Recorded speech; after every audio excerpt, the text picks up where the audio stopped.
Welcome to City Church's On Demand Messages. My name is Josh, and we're so glad that you're tuning in whenever and wherever you're tuning in from. In fact, it's possible that you either stumbled across us online or somebody shared this and you are leading it maybe for the first time. If you have any questions or want to know more about who we are, we'd love for you to visit our website. In fact, if you can even plan your first visit on our website. If you've got kids, we have a kids ministry specifically for them. You can plan your visit. You can go ahead and check them in, learn more about what that will be like. Maybe a middle or high school student, we've got you covered. And so if you have any questions or anything that we can do for you, please just check out our website. Today's message is going to be very special, and we're thankful that you're tuning in. It'll be anywhere from 25 to 30 minutes. And so if we can do anything for you, please let us know. But enjoy today's message. Now we're jumping into our third week of the series, The Power of Patterns. And so when we talk about patterns, we're not talking about polka dots. We're not talking about the things that we wear. We're talking about the things that we do. Pattern is whatever you do consistently. It's the daily decisions that shape your life. And so this kind of phrase that we've been using, this line that we've been using, is transformation happens when you do consistently what others do occasionally. So that word transformation, if you first time here, I'm going to get you caught up a little bit. Transformation simply means true change. And so true change happens when you do consistently what others do occasionally. So relationally, in your relationships, we're going to talk about this morning. True change happens when you do consistently what some do occasionally. Physically, we know this to be true. If I want to change my diet or my health or whatever else that is, I've got to do things consistently that others may do occasionally. Financially, I got to do consistently what some may do occasionally. Emotionally, got to do consistently what some may do occasionally. And spiritually, most importantly, transformation happens when you do consistently what some do occasionally. And so we talk about these three patterns that we think are so foundational. If we can get these things right, we feel like God can move in our life. So these three patterns are to prioritize God's presence. We talked about that last week. The power of what it's like when we get close to God. Next, we're talking about this week is show up consistently and then give sacrificially. We'll talk about that next week. So this morning, we're talking about showing up consistently. And so what we're going to talk about specifically is what showing up and the church have to do with one another, because I think it has a lot to do with each other. In fact, I would just, to let you off the hook a little bit, I'm not going to say, hey, at the end of this, you need to do everything. Because the truth is, you feel this, you can't show up consistently everywhere. If you do, you're going to exhaust yourself. Can we just press pause? Some of you are exhausting yourselves because you're trying to do way too much right now. And you need to pick the things that are most important to show up consistently to. Because you can't show up consistently everywhere, but you can show up consistently somewhere. So the question is the somewhere you're showing up consistently the place where the greatest amount of life change can happen in your life? Showing up to Netflix consistently, and maybe I'm wrong, but it may not be the space and the place that you're going to find the greatest transformation and change in your life. So Dozie and John says, ask this question: who's your longest friend? I'm not going to say my wife, and I love you. We've been together for a long time. But my longest friendship is actually our city engagement pastor, Warren. We've been friends since we were babies. In fact, I've got proof of this. This is our first grade class photo, and you can barely see. It's first grade, like we're talking years, and so like high res right here, right? Like quality stuff right here. This is Warren in a tie, and that's me in a polo, and I believe this is Johnny, right? Yeah, in a tie as well, and you're wondering, why don't you have a tie on? Because I'm pretty sure my parents forgot it was picture day. So that's us, and then jump ahead about 10, maybe even more, 10 years, like this is college us, this is Warren, and that's us with really long hair, and the days. And so we've been friends for a long time. I can tell you this. And maybe you've experienced this. When you think about the areas of your life that you've experienced the most change and the people in your life that have brought the greatest amount of change, it's probably the people that showed up the most consistently in your life. But I can tell you this with complete confidence. The power of God, absolutely, okay? But without Warren showing up consistently in my life for the last 40 years, I would not be in the space that I am right now. Without Warren, sometimes saying you're being an idiot. Without Warren saying, hey, I'm here. What do you need? I wouldn't be here. And you've experienced this. Here's the thing. I think so often, and I've found myself doing this, we get in a posture where we expect others to show up consistently for us, but we don't value showing up consistently for others. And I think we do this with the church. I think there's times when we have a posture that we believe that everything that happens here and maybe outside of these doors is meant to feed us. And so we take a posture of, I'm here to consume. And I think there are moments and seasons where we're here to receive, right? The church exists so that you can receive something. But I think too often we say things like, well, I really didn't get anything out of the service today. I just started joining that group, but I really didn't get anything out of it for the first week. So I didn't get that immediate gratification. And we live in a streaming on demand, right? So if I don't get what I need right away, I'm going to try something different. And I think we do that here. So what I want to do is what we do every week. I just want to gently place a scripture on the screen, walk through it. At the end of it, just say, okay, what does this mean for us? Because at the end of this, I'm going to ask you to make 3 commitments. And they may be stair-step commitments, but I'm going to ask you to start somewhere because you can't, almost cussed there. You cannot show up consistently everywhere, but you can show up consistently somewhere. So Hebrews chapter 10. Here's a little background before we jump in. We're about to get incredibly practical. The writer of Hebrews, we're not incredibly sure. There's some assumptions of who this is, but he's about to get really practical. But he's just spent a whole lot of time talking about the fancy words as he's been talking about the supremacy of the person of Christ. What that means is that there is Jesus and what he has done, and there is everything else. And he's talked about this for a while, and so he's about to jump into, okay, so because of this, here's what we do. But I want to set this up for you. So verse 19 in Hebrews chapter 10 says this, therefore, brothers, since we have confidence to enter the holy place by the blood of Jesus. So just really fast, the holy place in the Old Testament, so before Jesus came, this is after Jesus came, but before Jesus came, we had the tabernacle. And so the tabernacle was believed that this is where the presence of God resided, and specifically in the most holy place. And this is where the Ark of the Covenant was believed the presence of God, the physical representation of God was there. And so what we have is there was a curtain here, and the only person that could enter here was the high priest once a year. He had to do some specific things, had to make sacrifices, very specific to enter into the presence of God. So we're just going to let me show you what this was like. So can you, Warren, since we're talking about our friendship, come on up here, buddy. I don't know how this is going to end our friendship, but we'll see. Our friendship is going to end of this. But so Warren, you get to be the high priest, okay?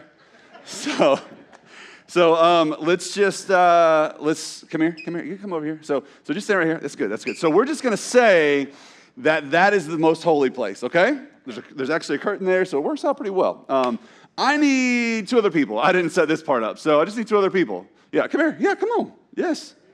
Come on. Let's go. What's up, buddy?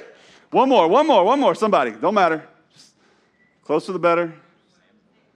What we got? Come on, Sam. Yep, we're doing this. Yes, let's go. Come on. Come on, Sam. Let's give it up for students stepping up.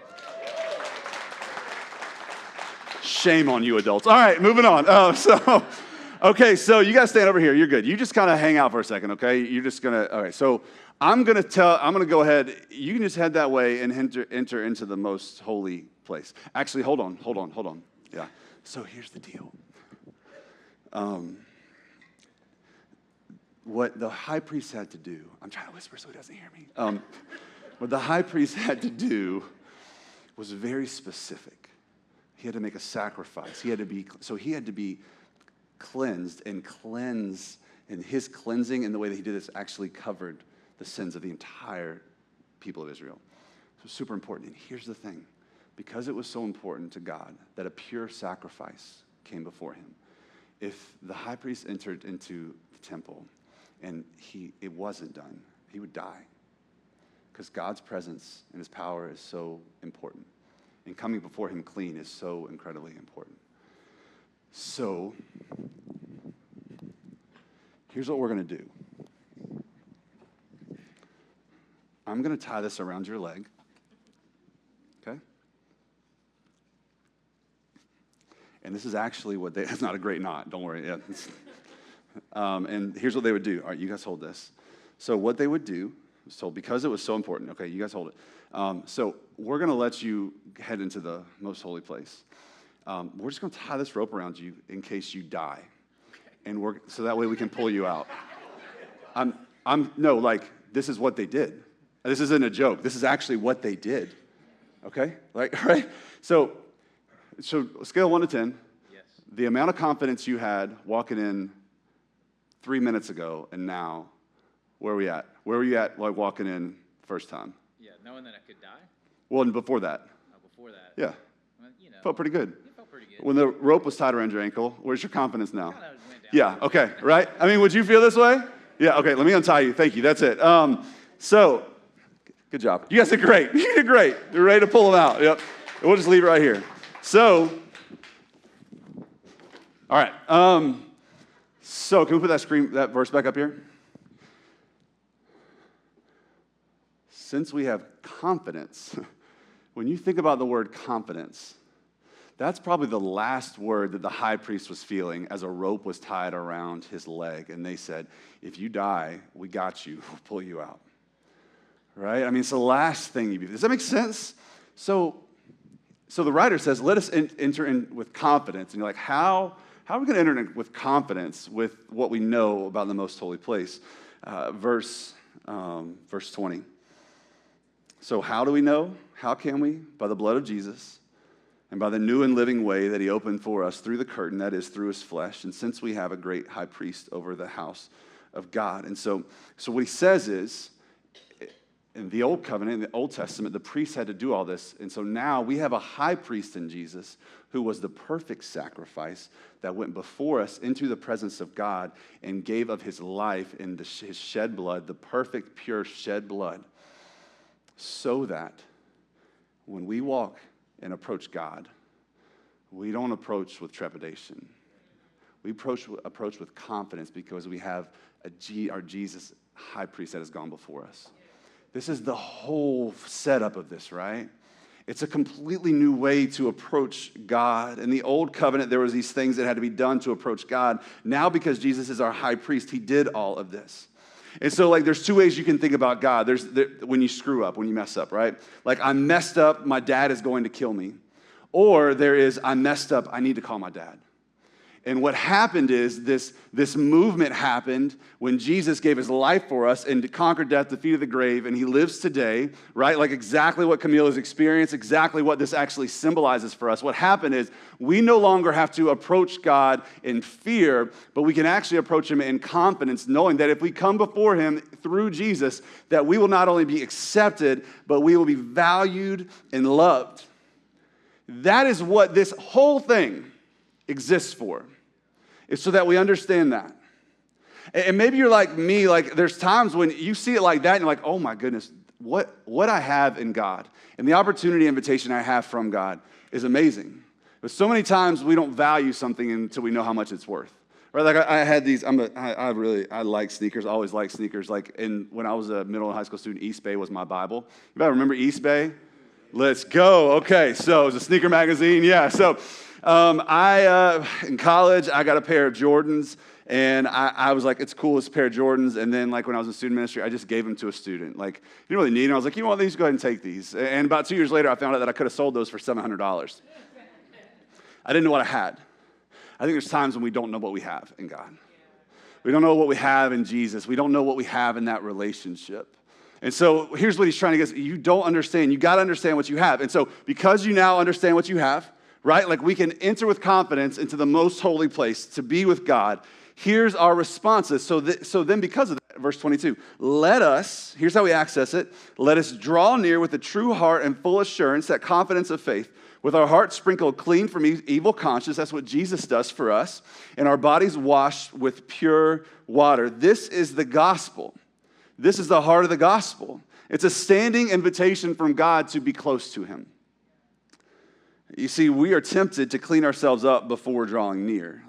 There's so many times when I've considered getting a gym membership, and I've stopped myself because I was like, you know what, I probably need to do a few things and get in a little bit of shape before I actually go to the gym, right? We have this with God. I gotta clean up my act a little bit before I know. We come to God, and he does the purification. He does the cleansing. He does the saving.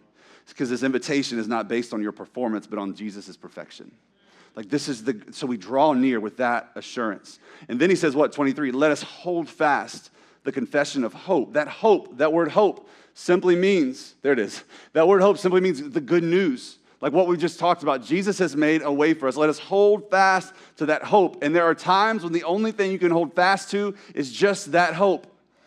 There's an incredibly depressing, but I think realistic painting that I didn't come across it because I don't really look at paintings. I was listening to a podcast and this guy talked about it. I was like, oh, let me Google it, okay? So just full transparency. This painting is called Hope by an artist named G.F. Watts. He painted this after his granddaughter passed away. It's a blindfolded woman clenching a harp or a lyre, and it's hard to see, but there's actually just only one string. That's to say, there's just one note that she's just clinging to because it's all she's got.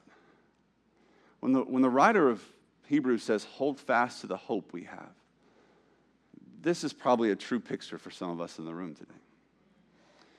You've got nothing else. And the only thing that you are holding on to and can hold on to is this still one-string song.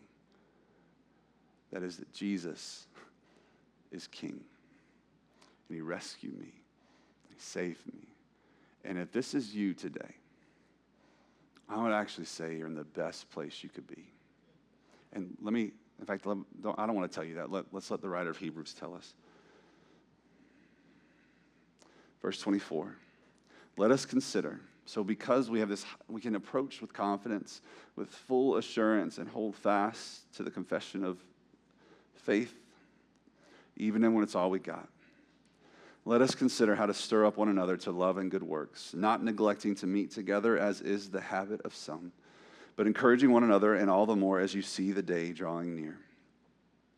So, not neglecting to meet together was apparently something that was going on back then. That there were habits, things that people were doing consistently,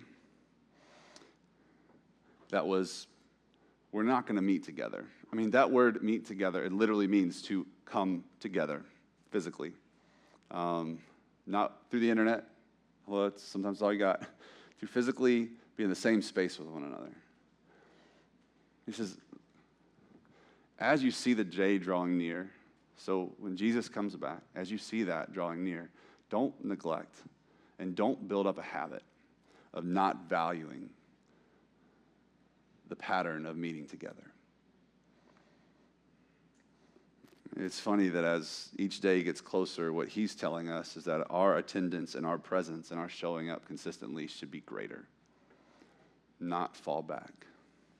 The last few years, because of the pandemic and so many things, and it was real, and I completely understand, but I think there's some of us that you haven't been able to, and some you still can't, but I think a lot of us use that as an excuse when we really could if we actually valued it, because we all show up somewhere, but is it somewhere where we actually need to be? So here's what he says.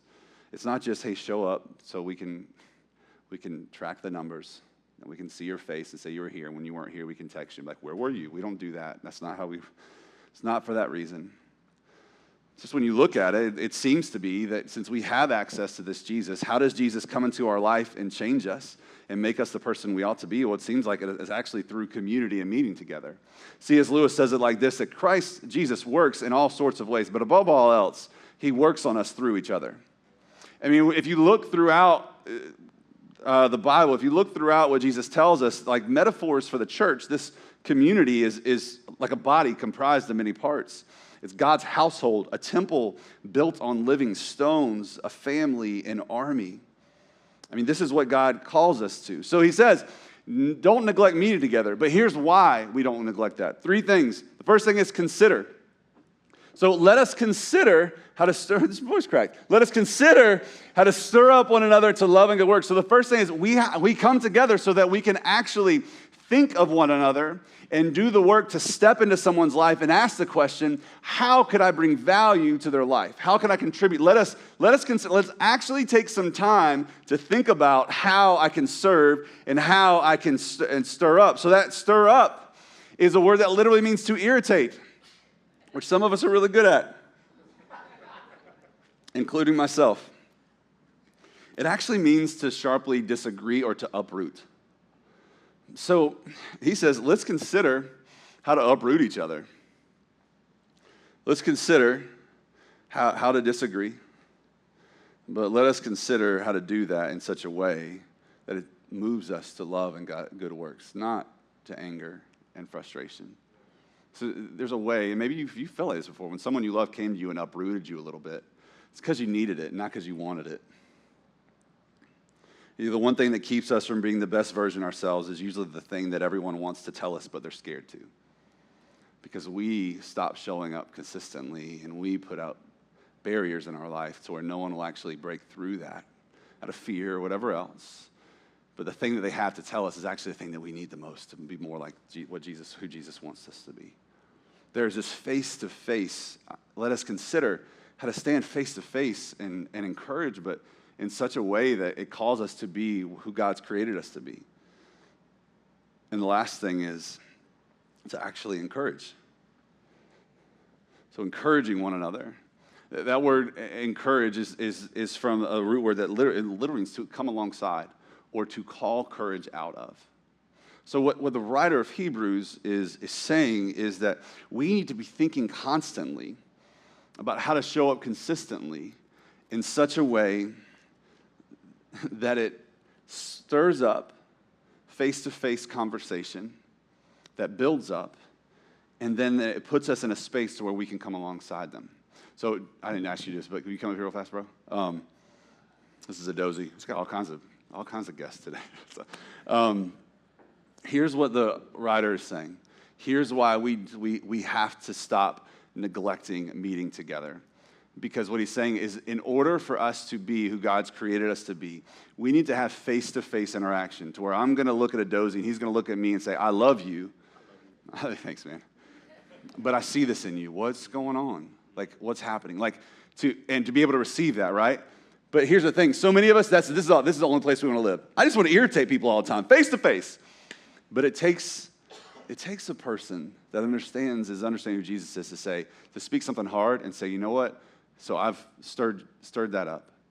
Now I want to encourage you. I want to come alongside. So now we're not going to be face to face. We're going to be shoulder to shoulder, side to side. And as you walk through this, I'm going to take every step with you. You can't do this if you're not meeting. You may can get a glimpse of that, but you know when it's face to face and you look someone in the eyes and then you say shoulder to shoulder, I got you. Thanks, man. We have to meet. You cannot not show up consistently and experience that. I think on Sunday mornings we actually get that. Because what are you doing right now? You're sitting shoulder to shoulder, right? And hopefully the hope is that at the end of this you look side to side and you see, I'm not alone in this. And then the prayer is that you have some kind of face-to-face. Maybe not someone's calling up to you and calling you out, but I've had moments in church where people said, God told me to say this to you, and I just want you to know, you take it however you want to. There's those moments of that, but you don't get that if you don't get in the same room with each other. That's why not neglecting to meet together is nestled in this text, because you can't do any of this. Consider, spur, or stir up, or encourage without showing up consistently. Because here's the truth, is we were created and we are called not to consume, but contribute. We are called to contribute, not consume. So our very being is actually not created just to take. We were created by a God who gave, and gives. And so when I come, I don't come and I don't show up to just consume. I come to contribute. Every single one of us in this room has something to offer to God and to one another. And so often we see this space as I'm going to show up, I'm going to sit down, and I'll get what I need, and then I'll get out. And when I don't get what I need, then I'm done. And you forget you weren't created to consume. You were created to bring something. Whether it's a song, whether it's an encouragement, whether it's service, you were created to bring something, not consume. Just behind the curtain a little bit. This is why we stopped live streaming. Everyone was live streaming. A year and a half ago, we really looked at our live stream and we said, you know what? Here's what we kept hearing. And this isn't across the board, so I don't want to make, this is not an absolute statement, because we had some people that were really sick in our church that just couldn't get, so I'm not talking to you. Please understand that. We love you. But we just kept hearing, you know what? You make it so easy for me to wake up, roll out of bed, and just in my PJs, drink some coffee, and just watch you online. And here's what we realized, is that we weren't in a space, in a place, as a church, to create a community online that could contribute. And so what it became was you just make it easy for us to wake up and just consume. And we just don't think that's who we were created to be. Now, there's tons of churches that do it well. And so if I've told our staff, like if someone comes to me and says, I really want to attend an online community, I would tell them, I'm going to tell you, you shouldn't hop on our live stream. Because there's tons of churches in our area that are doing it well, that I know are getting people connected and they're in community and contributing. We were like, we can't do it. So if we can't do it well and we can't live this thing out, then why are we doing it at all? Now, we post our service at noon every day, on Facebook, social media, at noon every Sunday. And the reason is because we understand that sometimes you're sick, sometimes you can't be here. We just don't want to create a habit of that if we don't have to. Because that's exactly what the writer of Hebrews speaks against. We were created to show up consistently and to contribute. So here's what I'm going to ask you to do in a second, and then I'm going to pray for us. I want to give us some space. I think there's 3 ways that when we look at this text, we can show up consistently. And I think the church offers these on-ramps. The first one is this. I think we commit to showing up consistently, a pattern of showing up consistently on Sunday mornings. Because I think it matters that you're in the room. I know it matters that you're in the room. Not because you're a number, because you're a name and you're a story and there's relationships here. And I will tell you this, if you've come for a few weeks and you're like, I'm not getting what I want us, or like, I don't feel connected, well, the easy next step is come next week to the Connect Lunch. Because I guarantee you're going to sit at a table with people, and it'll happen. Show up consistently. Second thing is this. Second thing I'd encourage you with is to show up maybe through serving. You were created to contribute, not consume.